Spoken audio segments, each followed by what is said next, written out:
Hey guys, it's Phil with GOA. The news dropped yesterday that the Biden administration has finished their rule on unfinished lowers. When this thing goes into effect, if it goes into effect, and we'll talk about that a little bit later, on August 9th, 2022, you're not going to be able to buy an 80% lower online. That's just a fact. But GOA is looking at different ways to fight this legislatively and in the courts. The Biden administration did have a press conference yesterday at the Rose Garden in the White House. It wasn't so much a press conference as just sort of a collection of people who hate guns and don't understand the Second Amendment, and then unbelievably used a child to pull your emotional heartstrings to get certain people on board with what they're doing. Predictably, Biden embarrassed himself. Kamala was totally devoid of any personality. There was some bureaucrat from the Attorney General's office, and basically they all came together to talk about how great this new rule is from the ATF. We actually did a video about this months ago where I broke down my Glock 40.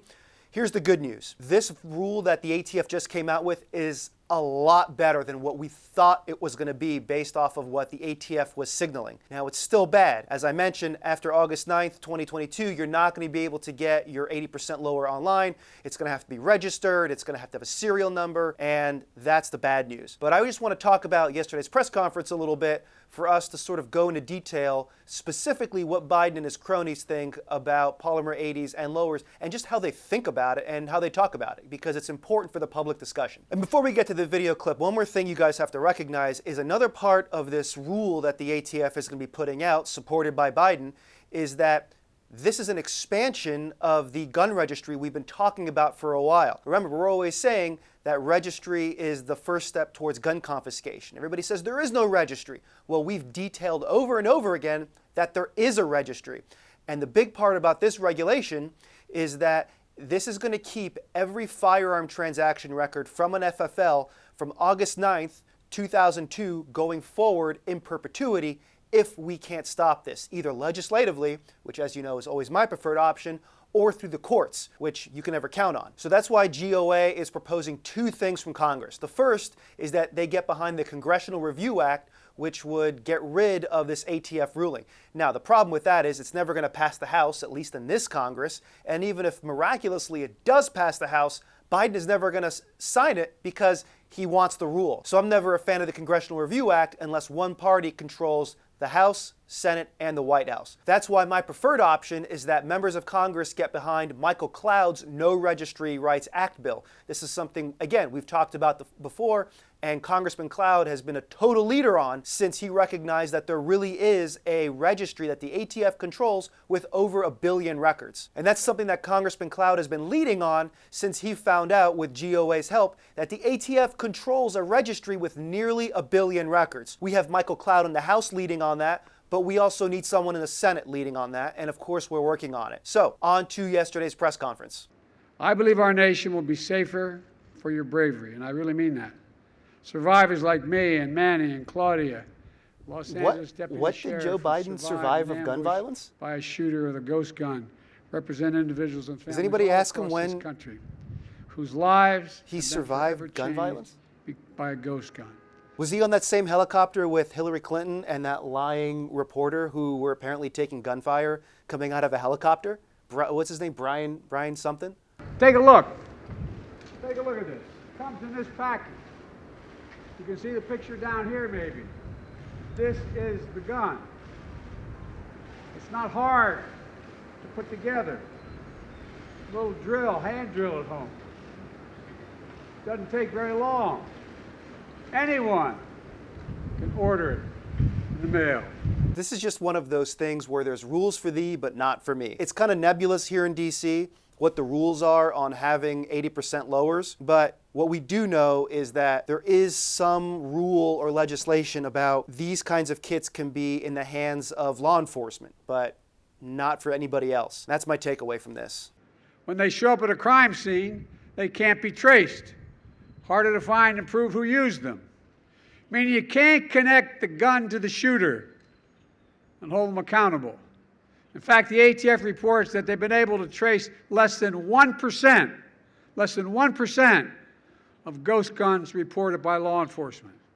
All right, this is something you're going to hear a lot in this press conference. Criminals have a habit of scraping serial numbers off of guns to begin with. He's just doing that thing he does where he sort of gaslights you into believing that all these guns are at crime scenes anyway with serial numbers, and so-called ghost guns don't have serial numbers, and that makes it harder. Look, at the end of the day, it's a lot easier for a criminal to buy or steal a gun and then just file all the serial numbers off than it is for them to get an 80% lower kit, build it themselves. Last year alone, law enforcement reported approximately 20,000 suspected ghost guns to the Bureau of Alcohol, Tobacco, Firearms, and Explosives.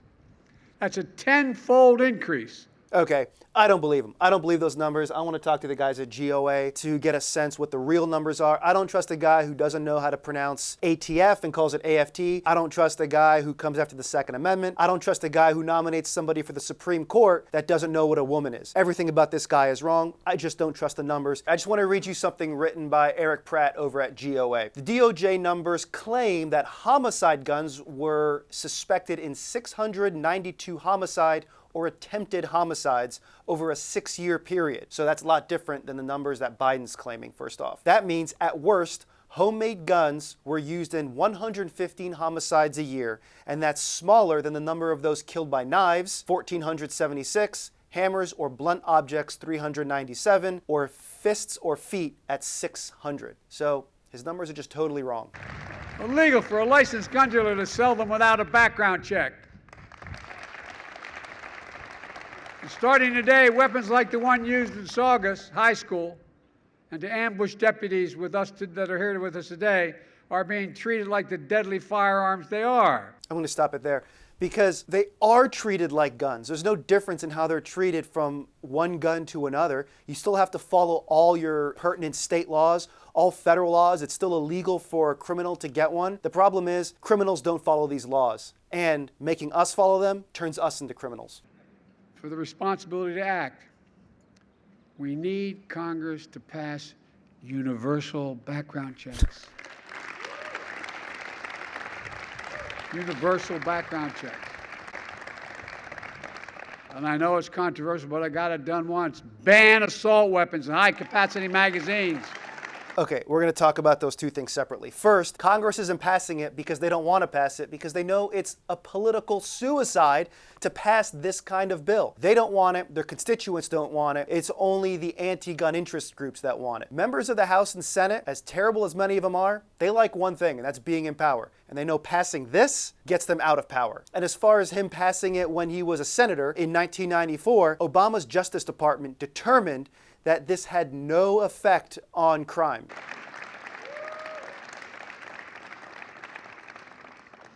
I was getting criticized when I first passed this law when I was a senator. And guess what? I was down in southern Delaware, do a lot of hunting and fishing down there. And I was walking up one of the creek beds. And the guy standing there said, "You want to take my gun?" I said, "I don't take your gun." He said, "Well, you're telling me I can't have more than the next number of bullets in my gun." And I said, "What do you think, the deer you're hunting or wear Kevlar vests? What the hell you need 20 bullets for? You must be a hell of a terrible shot." I'm serious. Think about it. Think about the mass shootings. As many as 100 rounds. It's a weapon of war. Mm-hmm. There's nothing to do with recreation. Outright ban of the sale and possession of unserialized guns. Eliminate gun manufacturers' immunity from liability. They're the only outfit.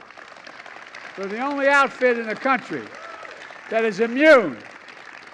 Imagine had the tobacco industry been immune to prostitutes being sued. Come on.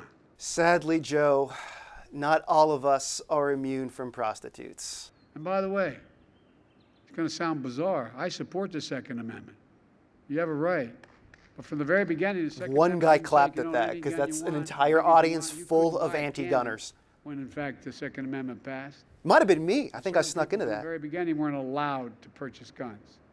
It's nothing new, it's just rational. What did he say? And certain people from the very beginning weren't allowed to purchase guns. Yeah, slaves. Slaves weren't allowed to buy guns. That's who he's talking about. Slaves. Thanks for making the point, Joe. This is an agency whose mission is to protect communities from violent criminals, illegal trafficking of firearms, acts of arson and bombing, and a lot more. The mission of this agency isn't controversial, it's public safety. Today, to lead and support the dedicated men and women of the AFT, I'm proud to nominate. He literally can't say ATF. Diddleback, excuse me, I mispronounced Can't even your pronounce name. his own nominee's name. As Director of Bureau of Alcohol, Tobacco, Firearms, and Explosives. Steve is immensely qualified. He served the Department of Justice for 2 decades. He worked side by side to support the work of federal, state, and local law enforcement, including AFT agents. And one of those was AFT again. case he was personally tried as This guy a needs US another attorney, shot at B12. where the serial arsonist firebombed the courthouses and police headquarters in Mansfield, Ohio. For his work, Steve got death threats. So Dettelbach is getting kudos from Joe for going after serial arsonists who bombed federal buildings. Is he going to go after the guys in Port? You know, it doesn't matter. All right, guys, look, today's video was sort of light on the details. The fact is we're all still going through this thing, and we're going to be getting out a lot more information about this rule, how it's going to affect you after August 9th, and we're also going to give you a lot more information about this ATF nominee. Believe me, we're going to give you a lot of information. What's come out already is pretty terrifying, and some of it has nothing to do with his position on the Second Amendment or gun rights. The guy just kind of seems to be a Washington swamp operator, which is not a compliment. We're going to get this out to you as quickly as possible, and we'll see you next time.